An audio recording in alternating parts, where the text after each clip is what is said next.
There is a very specific jacket that collectors will spend thousands of dollars on, even if it has holes and grease stains.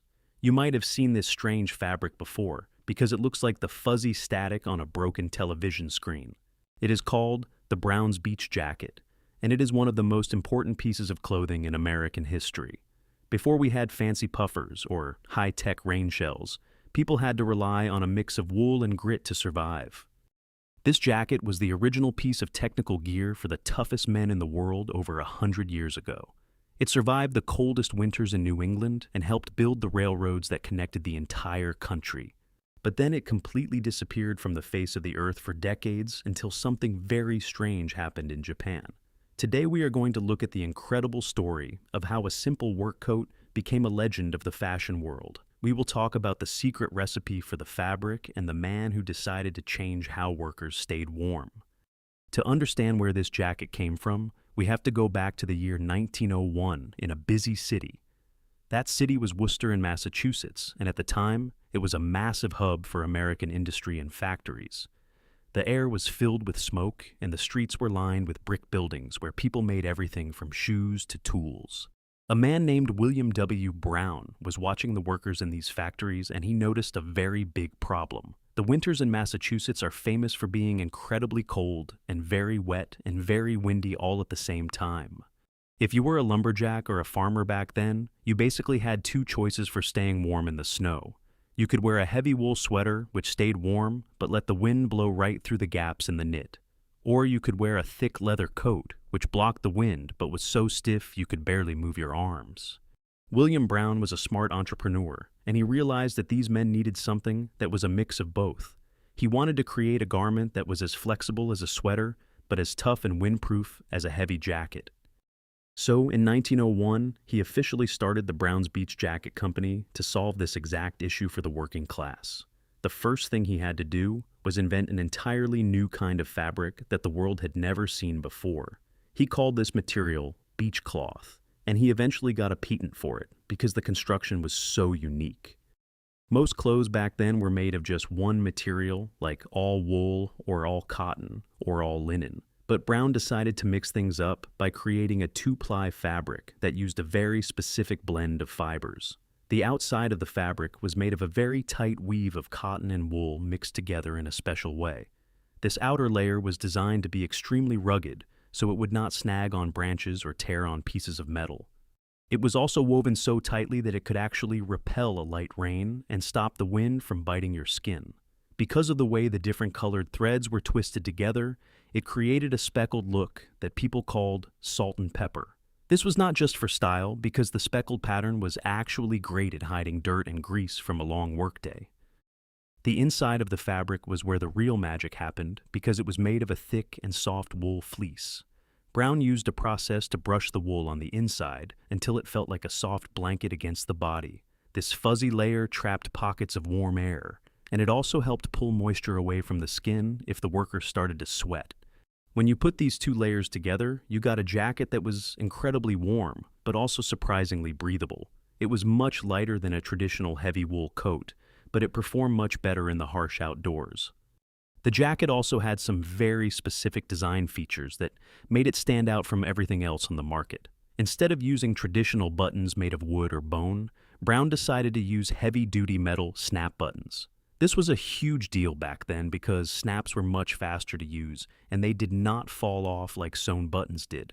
If you were wearing thick gloves in the middle of a blizzard, you could still snap your jacket shut without any trouble. The pockets were also shaped in a very weird way that collectors now call the bullnose shape. They were curved at the bottom so that dirt and sawdust would not get stuck in the corners of the pockets. Everything about the jacket was designed for a man who spent 12 hours a day working with his hands in the cold. The cut of the jacket was also very short in the body compared to the long coats that were popular at the time. This was done on purpose so that a worker could sit down or climb a ladder without the fabric getting in the way. It also meant you could wear a tool belt around your waist and still have easy access to your pockets. The brand became a massive success almost immediately because word spread among the local labor unions and crews. Lumberjacks in the North Woods started wearing them because the fabric was so snag-resistant against the rough bark of trees. Railroad workers loved them because they could move their arms freely while shoveling coal or fixing tracks. Even hunters and fishermen started buying them because the salt and pepper color helped them blend into the winter woods. The jacket was so good that it started being used by professional explorers who were going to the most dangerous places on Earth. There are old photos of Arctic explorers wearing Brown's beach vests under their parkas to stay warm in sub-zero temperatures. By the 1920s and 1930s, the company was a household name, and you could find their jackets in almost every mail-order catalog. Sears, Roebuck, and Montgomery Ward both carried the jackets because every farmer in America wanted one for the winter. The company marketed them as the garment that never wears out, and they were not exaggerating by very much. There are people today who still own jackets from the 1930s that are in perfect condition because the fabric is so tough. The jackets were expensive for the time, but workers saw them as an investment in their own survival and comfort. A man would buy one jacket, and he would expect it to last for 20 or 30 years of hard labor. As the years went on, the brand stayed very consistent, and they did not change the design much at all. They knew they had a winning formula, and the workers did not want something flashy or new. But as we moved into the 1940s and the 1950s, the world started to change in a way that was bad for the company. World War II changed everything because the government needed massive amounts of clothing for the soldiers.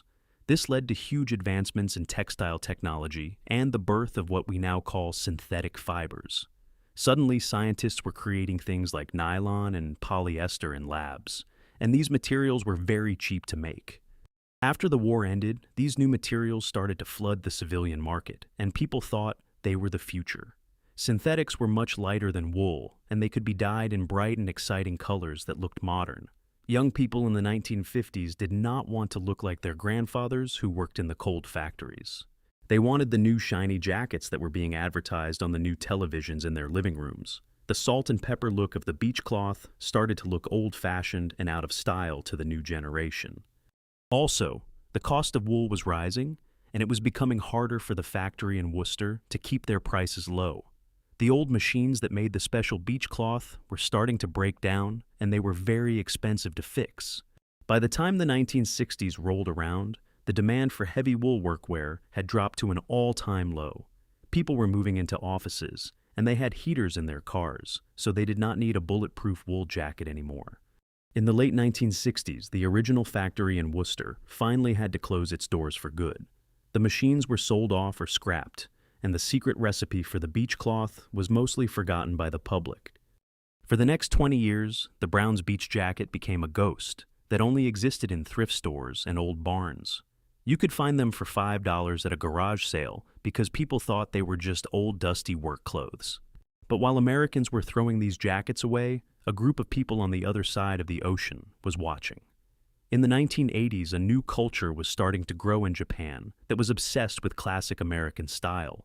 The Japanese called this movement Ametora, which is a shortened version of the words American traditional. These Japanese collectors did not want the new cheap clothes being made in the 1980s. They wanted the rugged and honest clothing from the golden age of American manufacturing. They started flying to the United States and driving through small towns in the South and the Midwest. They would go to every flea market and every old warehouse looking for vintage denim and work jackets. When they found an old Brown's beach jacket, they were absolutely blown away by the quality of the fabric. They had never seen anything like the salt and pepper beach cloth before, and they fell in love with it. To these collectors, the jacket was not just an old piece of clothing, but it was a piece of industrial art. They started bringing these vintage jackets back to Tokyo and selling them for hundreds of dollars in cool boutiques. Soon the demand for these old jackets in Japan became so high that there were not enough vintage ones left to find. The prices started to skyrocket, and a jacket in good condition could suddenly cost over $1,000. This was when a legendary Japanese company called Full Count and Company decided to do something crazy. The owner of Full Count was a man who loved vintage clothing, and he wanted to bring the Brown's beach jacket back to life. But he did not want to just make a cheap copy that looked like the original jacket from a distance. He wanted to recreate the exact fabric from 1901, using the same methods that William Brown had used. This turned out to be one of the hardest things he had ever tried to do, because the technology was lost. He had to take old samples of the fabric and put them under a microscope to see how the threads were twisted. He spent years traveling around Japan, looking for old knitting machines that could handle the heavy wool and cotton blend. Most modern machines would just snap the needles if they tried to weave something as thick as beach cloth. Eventually, he found a small factory that was willing to work with him to recreate the proprietary fabric. It took many failed attempts and a lot of money, but they finally figured out how to make the salt and pepper weave. They even managed to get the fleece on the inside to feel exactly like the vintage jackets from the 1920s. Full Count officially bought the rights to the Browns Beach name, and they started producing the jackets again. When the new jackets hit the market in Japan, they were an instant hit with the fashion crowd. People loved the history of the brand and the fact that it was being made with such high quality again. It was no longer just for lumberjacks, but it was now a staple for people who loved high-end heritage fashion. Soon the jackets started showing up in fashion magazines in New York and London and Paris. Designers like Ralph Lauren started looking at the Browns Beach jacket for inspiration for their own collections. The brand had successfully made the jump from a dusty workroom to the most expensive stores in the world. Today, the Browns Beach jacket is considered one of the holy grails of the heritage clothing world. If you buy a new one today, it is still made with that same heavy and warm salt and pepper fabric. It still has the metal snaps and the bullnose pockets and the shortcut that was designed for manual labor. Even though it is now a fashion icon, it still feels like a piece of equipment when you put it on. It is heavy and it is stiff at first, but it molds to your body the more you wear it over the years. There is something really special about wearing a garment that has not changed in over 120 years. It connects us to the people who built our modern world with their bare hands in the freezing cold. When you look at that speckled fabric, you are looking at the result of American ingenuity and Japanese dedication. It is a reminder that good things do not have to change just because the world around them is moving faster. Some things are built so well the first time that they simply do not need to be improved upon. William Brown probably never imagined that his work jacket would be a luxury item in the 21st century. He just wanted to make sure that the guys in the woods didn't freeze to death while they were working. But because he cared so much about the quality of his fabric, he created something that outlived him and his factory. The story of the Browns Beach jacket is a story about survival and how true quality always finds a way to come back. It survived the Great Depression and the World War II and the rise of cheap plastic clothing, and thanks to a group of dedicated people in Japan, it will likely be around for another 100 years. So, the next time you see that strange salt and pepper fabric, you will know exactly what you are looking at. You are looking at the toughest jacket ever made and a true icon of industrial history. It is a piece of clothing that earned its reputation in the mud and the snow and the wind. And that is why people are still willing to pay a premium for that little label with the beach scene on it. It represents a time when things were made to last a lifetime, and then some. Whether you are a collector or just someone who likes a warm vest, you have to respect the legacy. The Browns Beach jacket is a reminder that history is not just in books, but it is also in the threads of our clothes. It is a living piece of the past that we can still wear every single day. Thank you for watching. Please like and subscribe. It really helps us.